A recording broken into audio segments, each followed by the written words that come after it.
नमस्कार. मुंबई आउटलुकमध्ये तुम्हा सर्वांचे स्वागत आहे. नवरात्रीचा आज चौथा दिवस. दुर्गेचे चौथे रूप म्हणजेच कुष्मांडा. हिंदू पौराणिक कथेनुसार या विश्वाची निर्मिती होण्यापूर्वी सर्व काही अंधारात होते.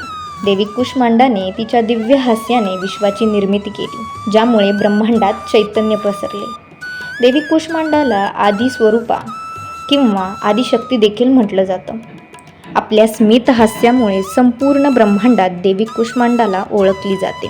कुष्मांडा देवीची प्रतिमा ही अतिशय तेजस्वी आणि अष्टभुजाधारी आहे. या देवीला 8 भुजा आहेत, त्यामुळे या देवीला अष्टभुजा या नावाने देखील ओळखले जाते. तिच्या 7 हातात कमंडलू, धनुष्यबाण, कमळाचे फूल, अमृत कलश, चक्र आणि गदा आहे.